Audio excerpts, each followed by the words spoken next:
श्री शिवाय दोस्तों। 10 मार्च फाल्गुन अमावस्या की रात कर लेना ये गुप्त उपाय। अगर आपके जीवन में किसी भी तरह की कोई समस्या चल रही है, पैसे की कमी है, नौकरी नहीं लग पा रही है, बीमारियों से ग्रसित है या फिर बेटियों की शादी नहीं हो पा रही है, किसी भी तरह की कोई भी समस्या है, आज का वीडियो देखिए। आपकी समस्याओं का निवारण होगा अपने जीवन के। यह 5-10 मिनट, केवल 5 से 10 मिनट दीजिए इस वीडियो को, और मैं आपसे वादा करता हूं, मैं खुद आचार्य रामचंद्र शुक्ला आपसे वादा करता हूं कि आपको भगवान शिव शंकर भोलेनाथ की कृपा बनेगी। दोस्तों, अगर आप वाकई में हिंदू देवी देवताओं को मानते हैं तो इस वीडियो को तुरंत लाइक कर दीजिएगा और पूरा वीडियो देखने के बाद कमेंट बॉक्स पर लिखिए ओम नमः शिवाय। आपकी सभी मनोकामनाओं को भगवान शिव शंकर भोलेनाथ पूरा करेंगे। दोस्तों, आखिर क्या होता है?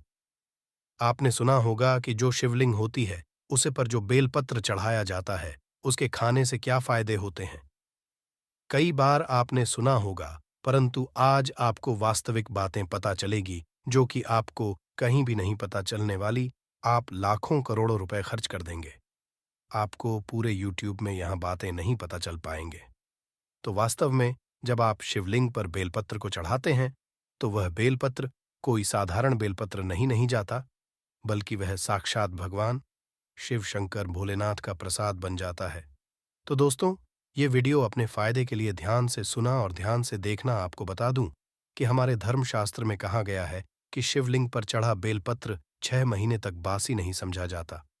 जी हाँ, बेलपत्र को शिवलिंग पर चढ़ने के बाद उसे पुनः धोकर शिवलिंग पर 6 महीने तक चढ़ाया जा सकता है, क्योंकि भारत में कई ऐसी जगह है जहां पर शिवलिंग स्थापित है पर उसके आसपास बेलपत्र उपलब्ध नहीं हो पाए। इसी वजह से कई लोग बेलपत्र उपलब्ध ना होने के कारण पुराने बेलपत्र का जो चौरा होता है उसको भगवान शिव शंकर भोलेनाथ को चढ़ाते हैं। ऐसा विधान है।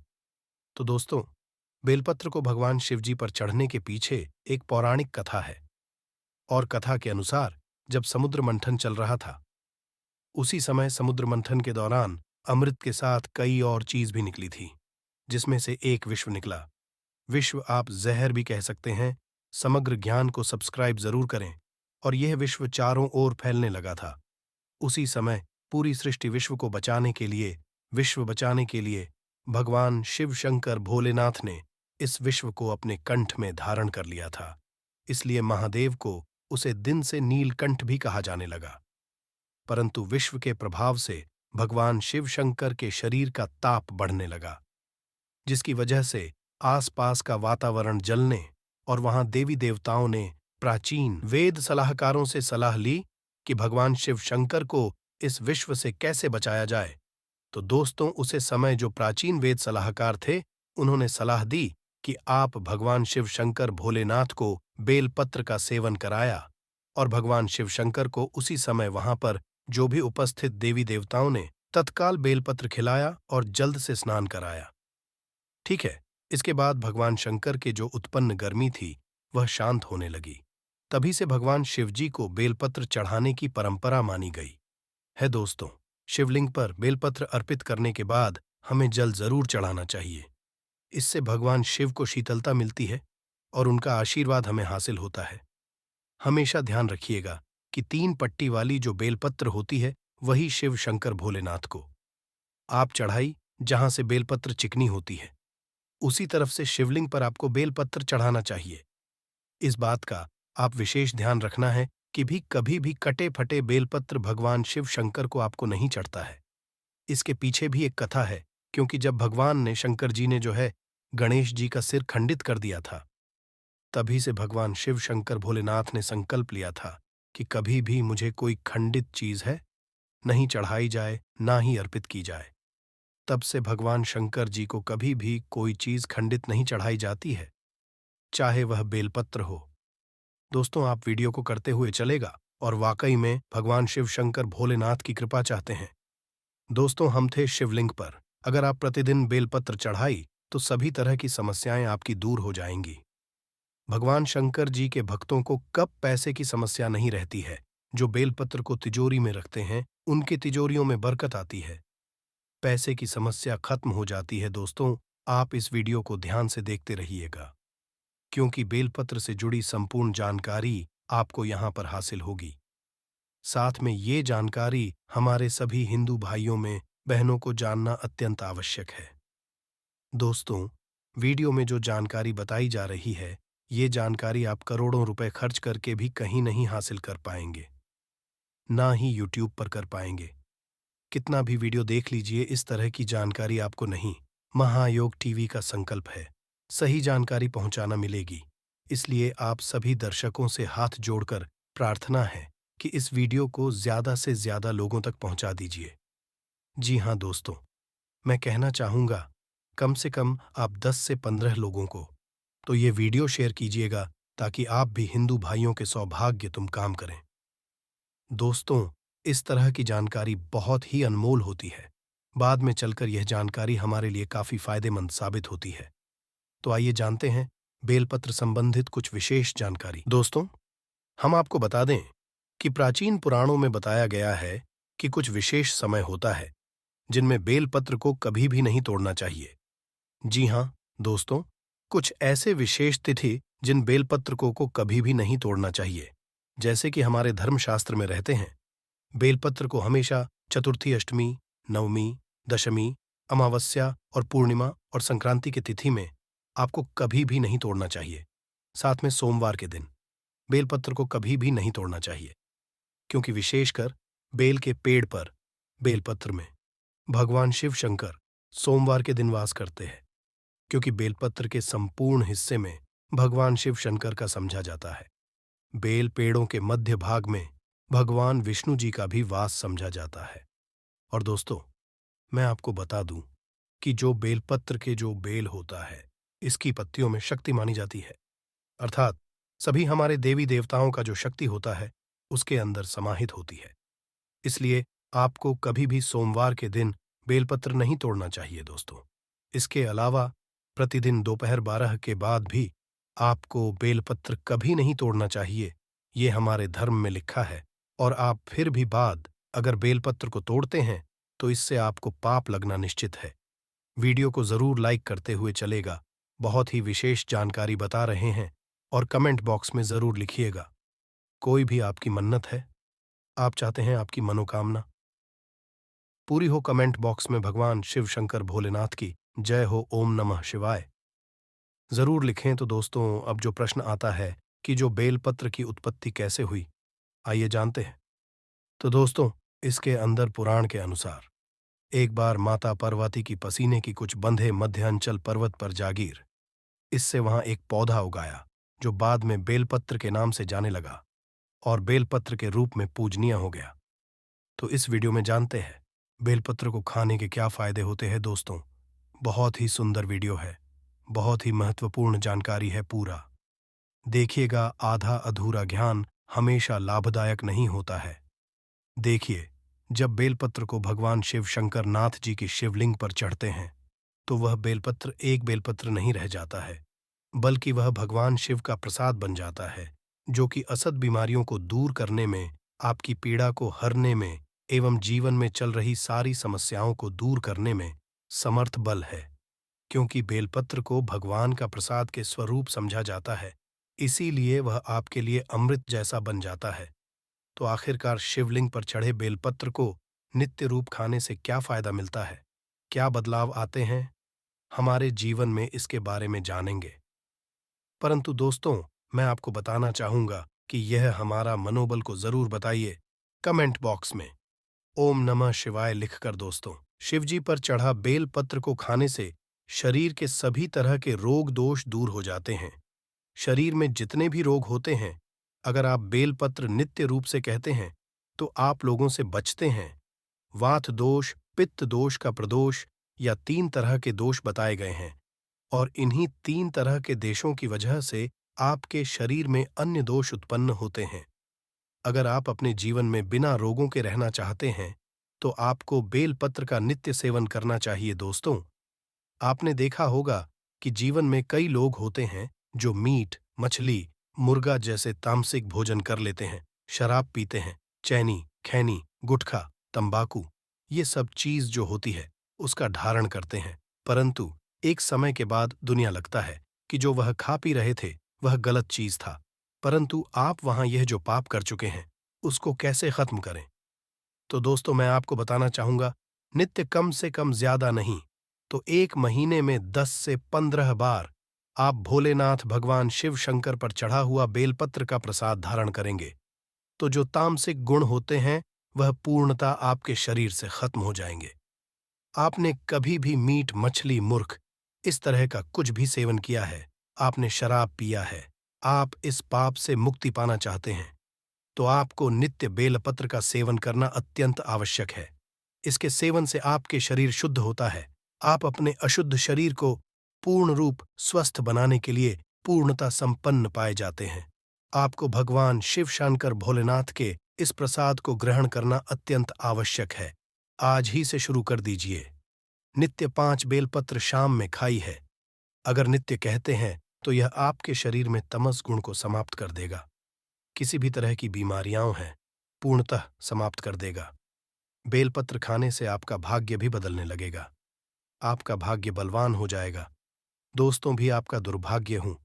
जिस समय से आप बेलपत्र खाना शुरू कर देंगे आपका दुर्भाग्य सौभाग्य में बदल जाते हैं।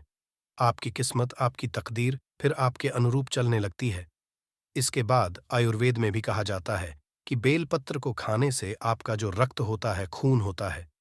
दोस्तों, महायोग टीवी का संकल्प है आप तक सही जानकारी पहुंचाना। हिंदू धर्म की वह साफ होता है, अगर खून संबंधित, रक्त संबंधित कोई बीमारी है, नित्य 5 बेल पत्र खाने के बाद आपके शरीर में जो खून में किसी भी तरह की गंदगी है वह धीमे धीमे खत्म होने लगेगी। आपका शरीर बहुत ही स्वच्छ हो जाएगा। 1 बेलपत्र का, ये दूसरे दिन 2 बेलपत्र दिखाइए, तीसरे दिन 3 बेलपत्र चाहिए। इस तरह से आपको जो बेलपत्र खाने का कर्म है उसको बढ़ाना होगा। धीरे धीरे दिखाइए, परंतु खाना जरूर है ताकि आपके शरीर का जो खून है वह बिल्कुल शुद्ध हो जाए, साफ हो ना जाए। मैं दोस्तों आपको बता दूं कि जो बेलपत्र होता है वह फिल्टर करने का काम भी करता है आपके शरीर को। जैसे आपके शरीर में किडनी होती है, किडनी क्या करती है? जो पानी होता है, जो खून होता है, उसको फिल्टर करती है। उसी तरह से जो बेलपत्र है वह भी आपके शरीर में जो अशुद्ध चीज होती है, आपका खून में जो गंदगी होती है, उसको साफ कर देते हैं, फिल्टर कर देता है। दोस्तों, कमेंट बॉक्स में जरूर लिखिएगा ओम नमः शिवाय और वीडियो को लाइक करते हुए चलेगा। सभी दोस्तों को यह शेयर कीजिएगा। बहुत ही जानकारी, महत्वपूर्ण जानकारी है। साथ में दोस्तों, हम आपको बताना चाहेंगे शिवलिंग पर चढ़ा बेलपत्र नेट रूप से 1 महीने तक खाने से आपकी सभी इच्छाओं की पूर्ति होगी कि यह पैसा मुझे मिल जाए। आपके सामने वाला जो व्यक्ति रहता है घर के आसपास, वह आप समीर, आप चाहते हैं कि आप भी इतना पैसा कमाएं। आप भी मेहनत बहुत करते होंगे परंतु उत्तर धन नहीं कमा पाते हैं जितना सामने वाला व्यक्ति धन कमा ले जाता है बिना मेहनत के। क्योंकि दोस्तों, मेहनत तो सभी लोग करते हैं पैसा कमाने के, परंतु किस्मत की भी कोई बात होती है। किस्मत भी कोई चीज होती है और ये किस्मत उन्हीं लोगों का साथ देती है जो लोग नित्य रूप से भगवान शिव शंकर भोलेनाथ जी, हाँ, हमारे भगवान की पूजा करते हैं। और भगवान आपको मालूम है, भगवान शंकर का जिनके ऊपर आशीर्वाद होता है उन पर कभी भी किसी तरह की समस्या नहीं आती है, किसी भी तरह की बीमारी नहीं लगती है, पैसे की कमी नहीं होती है। दोस्तों, आपके जीवन में खुशी कम है, पैसा भी है, आपके पास खुशी परंतु नहीं है, शांति नहीं है, आपके मन में हमेशा समस्या बनी रहती है, कोई ना किसी तरह की उलझन बनी रहती है, तो आप विश्वास रखेंगे, बेलपत्र का सेवन करिए। हमेशा आपका मंत्र जो शांत रहेगा, किसी भी तरह की कोई समस्या नहीं आएगी। आजकल के दैनिक जीवन में देखा गया है, लोग छोटी से छोटी बातों में चिड़चिड़ा जाते हैं, गुस्सा करने लगते हैं, घर में रहने वाले लोगों से में लड़ाई झगड़ा करने लगते हैं, क्योंकि उनका मन जो होता है वह शांत नहीं होता है। यही वजह है, अगर आप बेलपत्र का सेवन करेंगे तो ये सारी समस्याओं का समाधान आपको मिलेगा। साथ में दोस्तों, मैं आपको बताना चाहूंगा कि बेलपत्र के सेवन करने से सांसारिक जो मोह माया होती है वह समाप्त होने लगती है। दोस्तों, आपसे निवेदन है कि इस वीडियो को अपनी प्रत्येक मित्र के पास जरूर शेयर करें। आपको ज्यादा पैसा की इच्छा नहीं करेगी, फिर आप जितना पैसा कमा रहे हैं उसी में खुश रहेंगे। परंतु खुशी आपके पास ही रहेगी। दोस्तों, मैं आपको बताना चाहूंगा, मैं आपके यहां पर बता रहा हूं जो आपको नहीं बतानी चाहिए, परंतु मैं आपको बता दूं कि भगवान शिव शंकर का जो प्रसाद है, अगर आप उसको ग्रहण करते हैं तो आपके जीवन में सभी तरह की समस्याओं का निवारण होगा। आप इस चैनल को सब्सक्राइब करें, आपकी समस्याओं का निर्धारण होगा। दोस्तों, मैं बता दें कि आपको पता होना चाहिए कि जो बेलपत्र होता, अगर आप उसको नित्य रूप से कहते हैं तो आपको सीढ़ियों का हासिल होता है, अर्थात आप जान जाते हैं कि भूत भविष्य वर्तमान में क्या होने वाला है। आने वाले समय को आप पहले से बांप लेते हैं। इसीलिए भगवान का जो आशीर्वाद होता है वह धीमे धीमे आपके ऊपर चढ़ने लगता है। जैसा कि आपको मालूम है, जो शिवलिंग पर चढ़ा बेलपत्र होता है वह कोई असाधारण, कोई ऐसा छोटा मोटा बेलपत्र नहीं होता, पर भगवान शिव शंकर भोलेनाथ की खुद की कृपा होती है।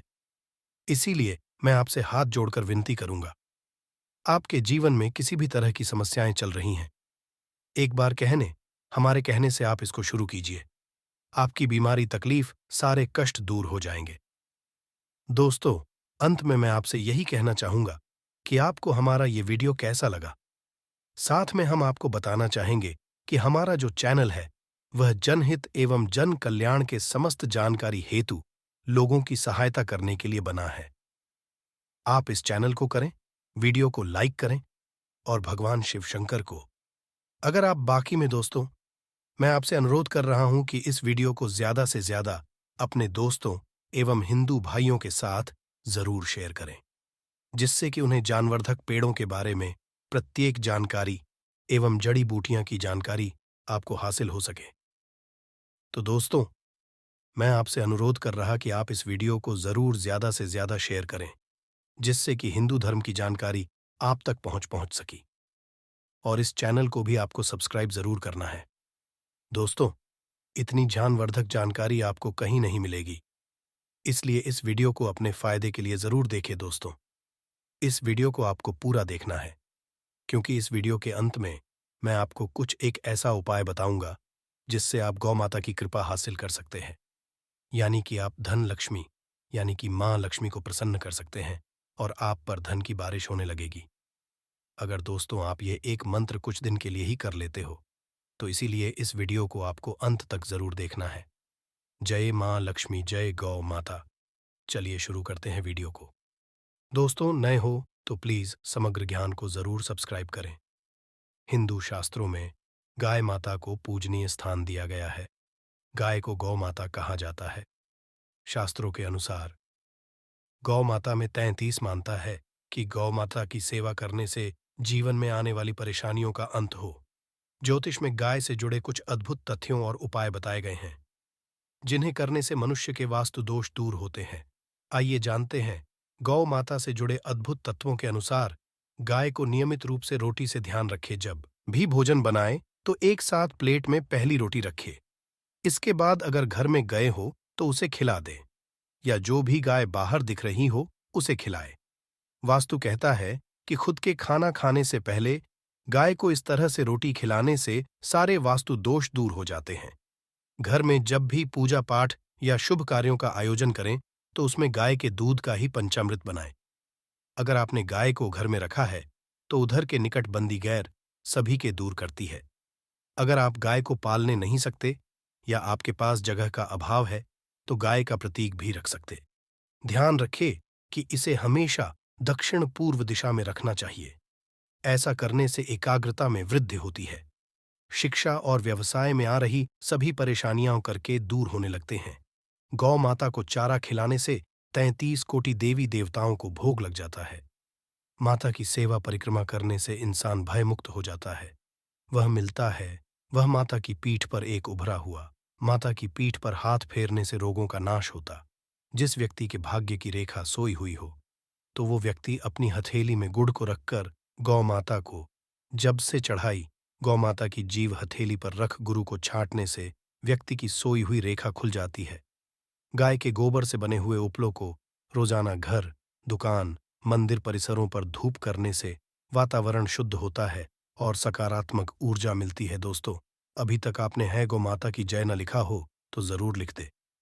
दोस्तों, आपसे मैं एक अनुरोध और करना चाहूंगा कि आप अपनी राशि को हमारे कमेंट बॉक्स में हमें जरूर बताएं, क्योंकि हम राशि के अनुसार भाग्य भी बताते हैं, जिससे आपको लाभ की हासिली हो। दोस्तों, गाय की पूंछ में हनुमान जी का वास होता है। अगर किसी व्यक्ति को बुरी नजर लग जाए तो गौ माता की पूंछ से झाड़ा लगाने से नजर उतर अपने घर में रखकर तन मन धन से सेवा करनी चाहिए। ऐसा कहा गया है, जो तन मन धन से बढ़ता है तो वह उसकी सारी मनोकामनाएं पूरी करती है। प्रातः काल उठते ही श्री भगवत स्मरण करने के पश्चात यदि सबसे पहले गौ माता के दर्शन करने को मिल जाए तो ऐसा चाहिए। रास्ते में गांव आई हुई दिखे तो उसे अपने दाहिने से जाने देना चाहिए। जो गौ माता को मारता है और सताता है या किसी भी तरह का कष्ट देता है, उसकी 21 पीढ़ियों नर्क में जाती है। वह के सामने कभी पैर करके बैठना या सोना नहीं चाहिए। जो ऐसा करता है वह महान पाप का भागी बनता है। गौ माता को घर पर रखकर कभी भूखी प्यासी नहीं रखना चाहिए। नहीं, गर्मी में धूप में बांधना चाहिए, ठंड में सर्दी में नहीं बांधना चाहिए। जो गाय को भूखी प्यासी रखता है उसका कभी शरीर नहीं। नित्य प्रति भोजन बनाते समय सबसे पहले गाय के लिए रोटी बनानी चाहिए और नीत या प्रदाजत ठंडा जल भरना चाहिए। ऐसा करने से मनुष्य उतर जाती है। गई इस ब्राह्मण को दान देना चाहिए, जो वास्तव में गाय को पाल और गाय की रक्षा सेवा करें। यवनों को और कसाई को न बेचे। अनाधिकार को गाय दान देने से घोर पाप लगता है। गाय को कभी भी भूल कर अपनी जूठन नहीं चाहिए। जगदम्बा है, ये जूठन खिलाकर कौन सुखी रह सकता है। दोस्तों, अभी तक आपने समग्र ज्ञान को सब्सक्राइब ना किया हो तो जरूर कर लें। नित्य प्रति गाय के परम पवित्र गोबर से रसोई जितना और पूजा माता के गोबर से लिखकर शुद्ध करना चाहिए। गाय के दूध की दही और गोमूत्र, इन पांचों को पंचगव्य के द्वारा मनुष्यों के पाप दूर होते हैं। कि गोबर में लक्ष्मी जी और वह मूत्र में गंगा जी का वास होता है। करने से गोमूत्र से रमता के रक्त का एक भी बिंदु गिरता है। उसे यज्ञ जप तप भजन पूजन दान आदि सभी शुभ कर्म निष्फल हो जाते हैं। नित्य प्रति गांव की पूजा आरती परिक्रमा करनी चाहिए। गाय यदि किसी गड्ढे में गिर गई है या दलदल में फंस गई है, बचना चाहिए। गौ रक्षा में यदि गाय के बछड़े को बैलों को बालों में जोड़कर उन्हें बुरी तरह से मारते हैं, कांति छुपाते हैं, गाड़ी में जोड़कर बोझ लगते हैं और घास खाती गाय को हटाता है, वह के भागी बनते हैं। यदि तीर्थ यात्रा की इच्छा हो पर शिव परिक्रमा करने से देवताओं की शिक्षा के नाम पर या गौशालाओं के नाम पर पैसा इकट्ठा करते हैं, आते हैं, होगा माता के निमित्त में। आए हुए पैसों में से एक भाई भी कभी भूलकर अपने काम में नहीं लगानी चाहिए। जो ऐसा करता है, गौ माता की सेवा ही करने में ही सभी तरह के लाभ की हासिली हो सकती है। मां लक्ष्मी की आप पर कृपा हो सकती है। दोस्तों, चलिए लेते हैं कौन सा है वह एक उपाय जिससे आप धनवान या फिर कह सकते हैं कि आप एक पैसे वाले व्यक्ति बन सकते हो। तो दोस्तों, यह उपाय बहुत ही सरल और छोटा है। दोस्तों, आपको क्या करना है, गौ माता होती है जो हमारे दोस्तों, और आपने यह तो देखा ही होगा कि हर किसी के घर में एक तुलसी का पौधा जरूर होता है। तो दोस्तों, आपको कुछ नहीं करना है, बस जो तुलसी माता का पौधा होता है, इसमें साक्षात मां लक्ष्मी राजी होती है। तो दोस्तों, आपको कुछ नहीं करना है, वहां से एक तुलसी के पत्ते को तोड़ लेना है। दोस्तों, पेट को तोड़ते समय जय श्री कृष्णा अवश्य बोलना है, क्योंकि तुलसी का पत्ता तोड़ना बहुत ही अपशगुन या पाप समझा जाता है। पर आप जय श्री कृष्णा बोलते हैं तो इसका कोई भी पाप से पस्त नहीं रह जाता, क्योंकि भगवान श्री कृष्णा का नाम लेने से ही हरे कृष्णा की हासिली होती है, न कि आपकी हासिली होती है। तो दोस्तों, इसलिए आप कोई भी पेड़ पौधा तोड़े तो जय श्री कृष्णा बोले। इस ये करने के बाद दोस्तों, आपको इस तुलसी के पत्ते को गौ माता, जो हमारी माता होती है, यानी कि गौ माता, दोस्तों, ये है पत्ता खिलाने का कार्य आपको सिर्फ और सिर्फ 7 दिन करना है। मतलब ये है 1 सप्ताह तक आपको लगातार शुभ है नहा धोकर इस कार्य को करना है। दोस्तों, 7 दिन के बाद आपको जो आपकी मनोकामना है या आपकी जो इच्छा है वह अपने आप ही पूर्ण होने लगेगी। दोस्तों, आपको विशेष लाभ होगी। दोस्तों, ये आजमाया हुआ तरीका है जो कई लोगों को हमने बताया है और उनका लाभ की हासिली हुई है। दोस्तों, आपसे एक बात और कहना चाहूंगा कि दोस्तों, वैसे इस उपाय को तो कोई भी कर सकता है, और दोस्तों लाभ सिर्फ और सिर्फ उसे ही हासिल हो सकता है जो इस उपाय को सच्ची हृदय से या सच्चे मन से करता है। उसे ही इस उपाय का लाभ हासिल हो सकता है।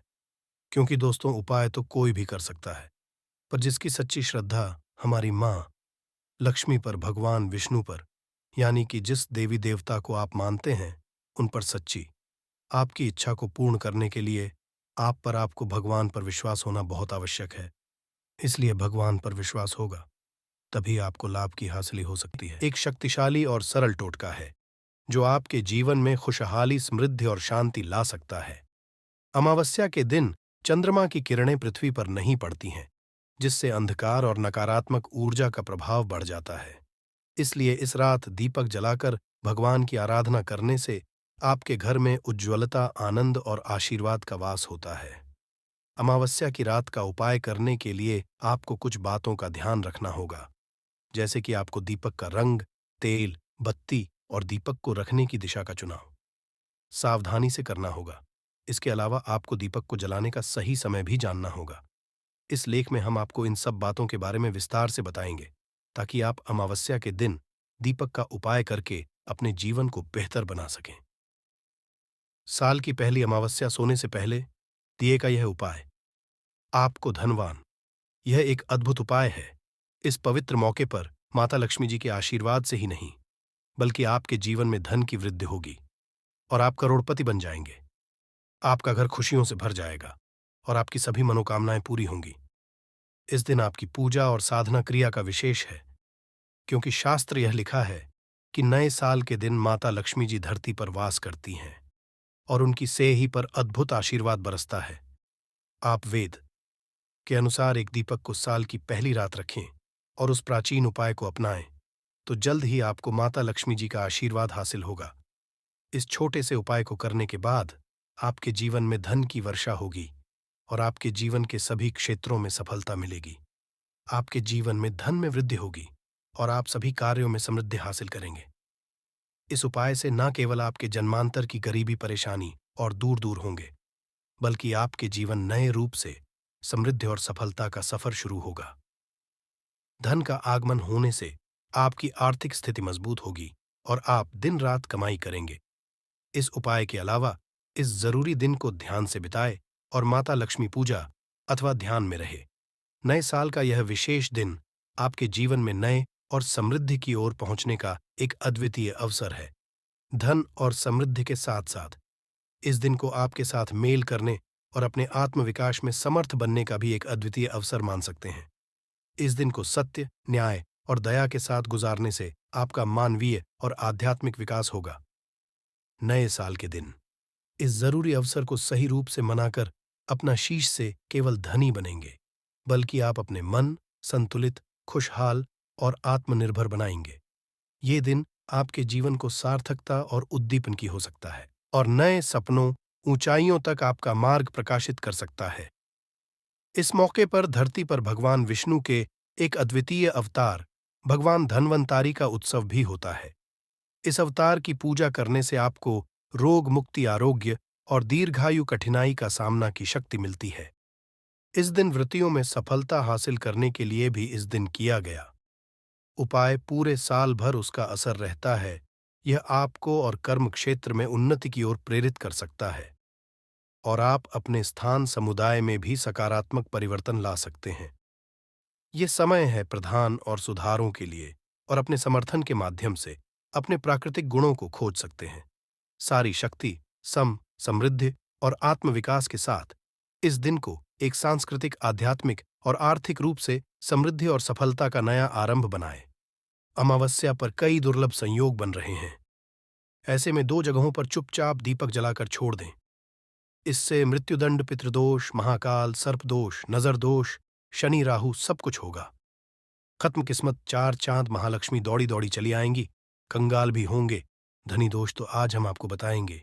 दीपक जलाने के इतने ज्यादा फायदे आपको अपने जीवन में मिलते हैं और किस तरह आपको दीपक जलाना चाहिए, कौन सी दिशा में, जिससे आप बहुत ज्यादा तरक्की हासिल कर सकें और अपने में सभी बाधाओं को खत्म कर सकें। सबसे आपको ध्यान में रखनी चाहिए कि अपने घर के मंदिर में रोजा आपको जलाना चाहिए। कभी भी ऐसा चाहिए कि आपने दीपक ना जलाया हो, क्योंकि घर के मंदिर में रोजाना दीपक जलाना बहुत ही जरूरी होता है। इसी से आपके घर से सभी नेगेटिव एनर्जी बाहर निकलती है। अगर आप कोई भी दीपक नहीं जलाते हैं, घर के मंदिर में या फिर अपने घर में शाम के समय, तो इससे आपके घर का वातावरण बहुत ज्यादा नेगेटिव तो होता ही है, आपके घर की भी बहुत ही ज्यादा बढ़ने लगती है। घर का जो होता है, उसे बहुत ज्यादा मेहनत करनी पड़ती है। इसकी वजह से डिप्रेशन और टेंशन में घर का मुखिया पहुंच जाता है। शाम का समय हिंदू धर्म में ज्यादा जरूरी समझा जाता है, और जो लोग शाम के समय कभी भी घी का दीपक या फिर तेल का दीपक अपने घर में नहीं जलाते हैं, तो उनके घर में हमेशा ही मुसीबत बनी रहती है।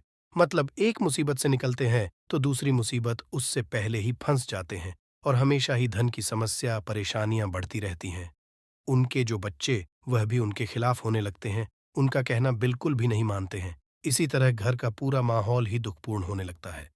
काफी लोग इन चीजों को मानते भी हैं, परंतु जानते हुए भी उपाय नहीं कर पाते हैं और भूल जाते हैं। उन्हें इन चीजों से होने वाले नुकसान के बारे में पता नहीं होता है। इसीलिए आपको एक घी का दीपक या फिर तेल का दीपक जलाना बहुत ही जरूरी होता। आप नहीं जला सकते तो कोई और व्यक्ति भी आपके घर में दीपक जला सकता है, परंतु रोजाना दीपक जलाना बहुत ही होता है। इसी से आपकी सभी नेगेटिव एनर्जी आपके घर से हमेशा बाहर रहती है। दोस्त, और शाम का समय ऐसा होता है जिस समय नकारात्मक ऊर्जाएं बहुत ही ज्यादा प्रबल होती हैं और आपके घर में प्रवेश कर जाती है।